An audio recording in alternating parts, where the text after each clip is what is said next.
Odiogo.com, the web read for you. Obama orders military to prepare for spring food riots. A grim report prepared by France's General Directorate for External Security DGSE obtained by Russia's Foreign Intelligence Service SVR states that Presidents Obama and Sarkozy have agreed in principle to create a joint U.S.-European military force to deal exclusively with a global uprising expected this spring as our world runs out of food. According to this report, Sarkozy, as head of a G20 group of developed nations, called for and received an emergency meeting with Obama this past Monday at the White House wherein he warned his American counterpart that the shock rise in food prices occurring due to an unprecedented series of disasters was threatening the stability of the entire world and could lead to the outbreak of total global war.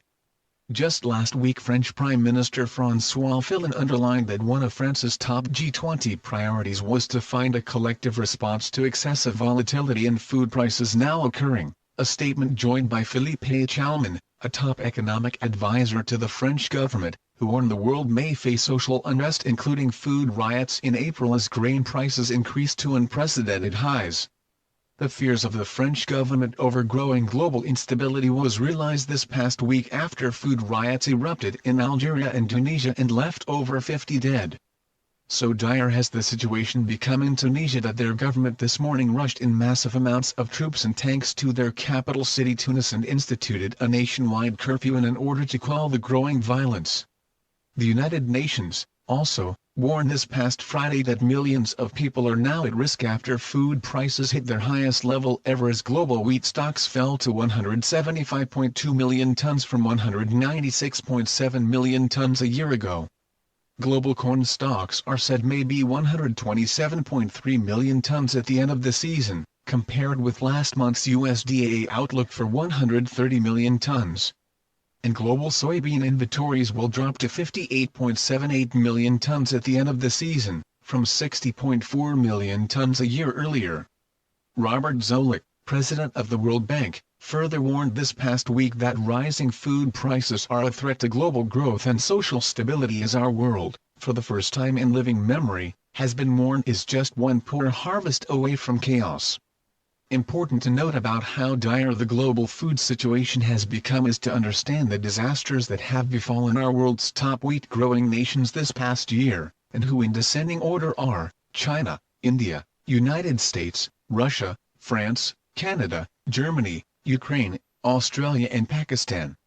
From China's disaster, 2010 China drought and dust storms were a series of severe droughts during the spring of 2010 that affected Yunnan, Guizhou, Guangxi, Sichuan, Shaanxi, Henan, Shaanxi, Chongqing, Hebei and Gansu in the People's Republic of China as well as parts of Southeast Asia including Vietnam and Thailand, and dust storms in March and April that affected much of East Asia. The drought has been referred to as the worst in a century in southwestern China.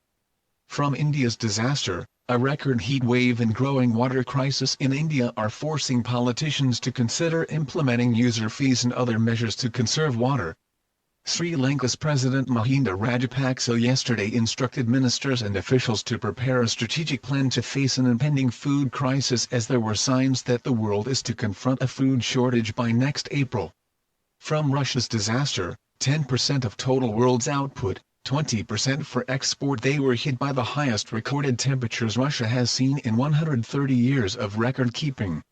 The most widespread drought in more than 3 decades. And massive wildfires that have stretched across 7 regions, including Moscow. From France's disaster, the French government lowered their wheat crop forecast by 2.7% over last year due to drought and cold weather. From Canada's disaster, record-setting drought has affected their main grain-producing provinces in the western part of their nation. From Ukraine's disaster, the world's top producer of barley and 6th biggest of wheat hit as hard as Russia by fire and drought to the point they have halted all their exports of grains in 2011. From Australia's disaster, fears of a global wheat shortage have risen after the Queensland area of Australia was hit by calamitous flooding. Andrew Fraser, Queensland State Treasurer, described the floods as a disaster of biblical proportions. Water is covering land the size of France and Germany. It is expected to reach over 30 feet deep in some areas in coming days.